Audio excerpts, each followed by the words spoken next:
भारत और European union के बीच free trade agreement यानी एफटीए को लेकर हाल ही में टैरिफ से जुड़ी अहम जानकारी सामने आई है। लेकिन सवाल ये नहीं है कि ये डील बड़ी है या छोटी।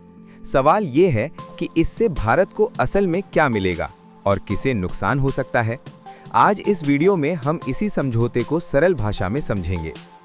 भारत यूरोपियन यूनियन एफटीए आसान शब्दों में क्या है? एफटीए का मतलब है दो देशों या क्षेत्रों के बीच आयात निर्यात पर लगने वाला टैक्स कम करना या हटाना। इसका मकसद होता है व्यापार बढ़ाना, कंपनियों को नया बाजार देना और निवेश को बढ़ावा देना। इंडिया यूरोपियन यूनियन एफटीए के तहत हजारों प्रोडक्ट्स पर टैरिफ में बदलाव किया जा रहा है। भारत को कहां फायदा दिखता है? 1. Pharmaceutical sector. भारत दुनिया में दवाओं का बड़ा सप्लायर है। यूरोप में टैरिफ कम होने से भारतीय दवाएं सस्ती होंगी, एक्सपोर्ट बढ़ेगा, कंपनियों का मुनाफा बढ़ेगा। 2. टेक्सटाइल और गारमेंट इंडस्ट्री।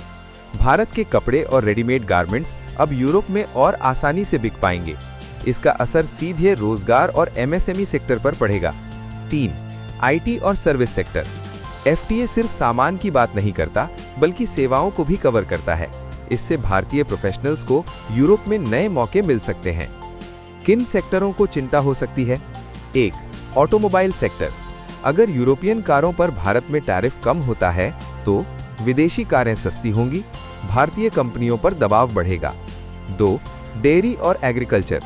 यूरोप के डेयरी प्रोडक्ट्स काफ़ी सस्ते होते हैं। इनका आयात बढ़ने से भारतीय किसानों को प्रतिस्पर्धा का सामना करना पड़ सकता है। 3. छोटे घरेलू उद्योग। कम कीमत वाले इंपोर्ट लोकल मैन्युफैक्चरर्स के लिए चुनौती बन सकते हैं। आम लोगों पर इसका क्या असर पड़ेगा? कुछ विदेशी प्रोडक्ट सस्ते हो सकते हैं, नए सेक्टरों में नौकरी के मौके बन सकते हैं, लेकिन लोकल बिजनेस पर दबाव भी बढ़ सकता है। यानी ये समझौता फायदे और रिस्क दोनों लेकर आता है। असली सवाल क्या है? असली सवाल ये नहीं कि एफटीए होना चाहिए या नहीं, बल्कि ये है कि क्या सरकार लोकल इंडस्ट्री और किसानों को पर्याप्त सुरक्षा दे पाएगी।